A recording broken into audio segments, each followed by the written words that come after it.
Hari ini hari terakhir kami melaksanakan giliran tugas pemantauan. Besok pagi kami akan berpatroli ke arah selatan, arah pulang menuju pos penjagaan. Sekitar pukul 07.15 WIT, pagi keesokan harinya melalui sambungan radio, rekan kami yang bertugas di pos jaga menginformasikan mereka mendapat serangan tembakan dari kelompok kriminal bersenjata atau KKB. Serangan datang dari arah perbukitan, kurang lebih 450 meter di belakang pos penjagaan. Setelah memastikan kekuatan 8 orang personel yang berada di pos jaga masih cukup untuk mengendalikan situasi, saya bersama 4 rekan satu tim saya melakukan briefing. Kami merubah rencana baru berpatroli. Saya menganalisa titik posisi KKB, melakukan penyerangan sesuai perhitungan saya. Posisi KKB berada di sekitar 2 km ke arah timur laut dari posisi kami. Kemungkinan besar kelompok KKB ini adalah kelompok yang melarikan diri dari kejaran aparat keamanan setelah melakukan aksi terornya di satu kawasan bandara beberapa hari yang lalu. Mereka melakukan penyerangan pos penjagaan sebelum melanjutkan pelariannya menuju perbatasan Indonesia Papua Nugini. Melihat posisi mereka melakukan penyerangan, bisa saya pastikan mereka tidak mengetahui keberadaan kami yang sedang bertugas di luar pos penjagaan. Tepat pukul 8 WIT, kami bergerak ke arah utara. Setelah 1 km berjalan, kami berbelok ke arah timur, ke arah yang sejajar dengan perkiraan posisi KKB. Pukul 9.40 WIT, saya menghubungi pos penjagaan untuk mengetahui situasi saat ini. Ternyata kontak tembak dengan KKB masih berlangsung mulai. Saya menyarankan agar lebih banyak mengarahkan tembakan ke sebelah kanan posisi KKB. Saya berharap KKB bergerak ke sebelah kiri untuk menghindari tembakan rekan dari pos penjagaan. Kemudian mereka akan kami selesaikan dengan cara yang biasa kami lakukan. Pukul 10.25 WIT, kami sudah berada 300 meter dari posisi KKB. Suara tembakan KKB juga sudah terdengar jelas. Saya kembali menghubungi rekan yang berada di pos penjagaan. Saya memberitahukan koordinat posisi kami dan meminta mereka untuk tidak melakukan penembakan ke sebelah kiri posisi KKB. Kami mengatur posisi melintang dari utara ke selatan dengan jarak 50 meter dengan mengendap-endap sembari berkamuflase di antara semak-semak. Kami bergerak maju beberapa saat kemudian. Rekan-rekan memberi isyarat bahwa mereka sudah melihat target sasaran. Berikutnya dengan senjata yang dilengkapi peredam, kami melakukan penegakan hukum dengan bidikan terukur. Beberapa anggota KKB yang merasa luput dari eksekusi kami berusaha membawa rekannya yang sudah tamat maupun yang masih memiliki sisa waktu. Kami membiarkan mereka merasa selamat selama tidak mencoba membawa lari senjata milik rekannya yang sudah tamat. Namun 2 orang di antara mereka berusaha membawa lari 2 pucuk senjata laras panjang. Keduanya terpaksa kami hentikan. 30 menit kemudian kami melakukan penyisiran. 5 pucuk senjata api laras panjang berhasil kami temukan.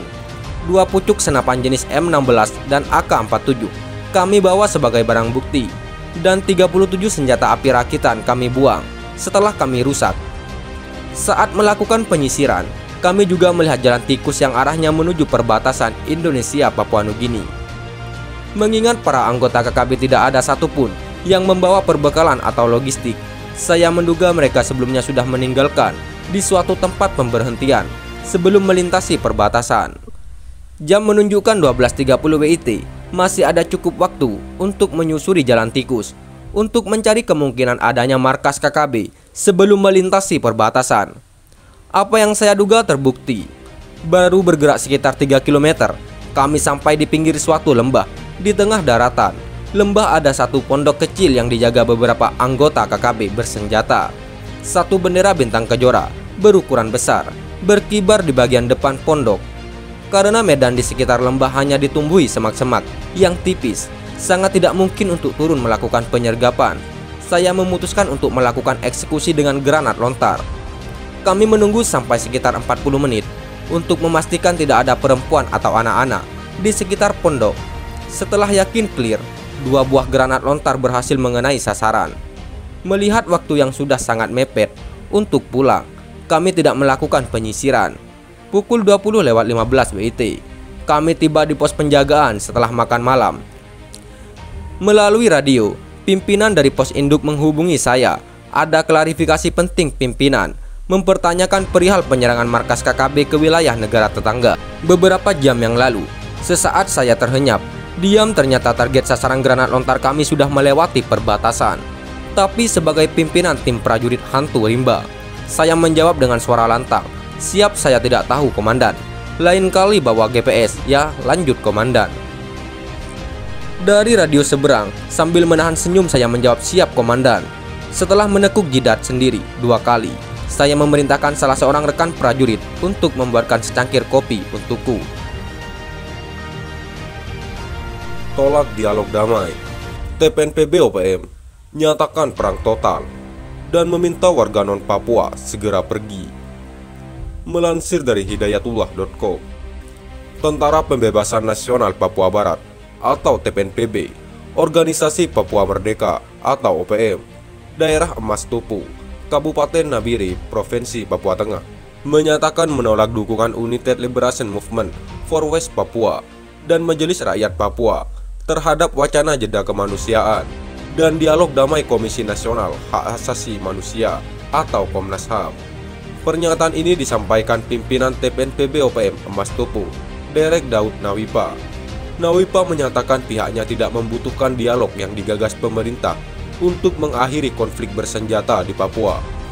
"Kami TPNPB membutuhkan intervensi Dewan Keamanan atau DK, PBB. Kami tolak dialog dan jeda kemanusiaan yang akan dilakukan oleh Komnas HAM," kata Nawipa. Nawipa mengatakan pihaknya memperingati hari lahirnya embrio negara Papua Barat. Ia menyatakan TPNPB akan mengumumkan perang total dan meminta warga non-Papua meninggalkan tanah Papua. "Kami TPNPB tetap konsisten kepada pernyataan sikap yang dikeluarkan oleh manajemen markas pusat sebagai pertahanan. Kami siap hadapi musuh kami dalam tahapan evolusi maupun revolusi total sampai Papua merdeka," katanya. Nawipa menyatakan TPNPB OPM menolak segala bentuk tawaran pemerintah dan meminta warga non-Papua keluar dari wilayah itu. "Tanah Papua milik rambut keriting, kulit hitam. Warga non-Papua, kami tidak izinkan segera kosong dari tanah air West Papua," katanya. Lebih jauh, ia meminta bantuan Amerika Serikat atau AS, Belanda dan PBB mengembalikan hak kedaulatan Papua. Nawipa mengajak seluruh pasukannya membangun kekuatan dalam menghadapi pemerintah Indonesia. Seluruh pasukan harus konsisten, semangat dalam arena perjuangan maupun lapangan bergerilya, tidak menyerah untuk menyalakan api revolusi. Negara West Papua Barat telah menjadi suatu negara yang sampai saat ini belum diakui Indonesia, Belanda, Amerika Serikat, dan negara adik kuasa karena ada kepentingan kapitalisme, katanya. Tentara Pembebasan Nasional Papua Barat atau TPNPB adalah sayap militer dari organisasi separatis Papua Merdeka atau OPM. TPNPB dibentuk pada 26 Maret 1973. OPM pertama kali muncul pada tahun 1960-an setelah Belanda dan Indonesia menandatangani perjanjian New York. Nama tersebut merujuk pada sekelompok orang yang mendukung pemisahan dengan Indonesia yang populer sebagai Gerakan Papua Merdeka atau Organisasi Papua Merdeka yang sering menggunakan kekerasan senjata. Sekian dan terima kasih. Jika ada salah kata, kami mohon maaf. Jangan lupa like, komen, dan subscribe.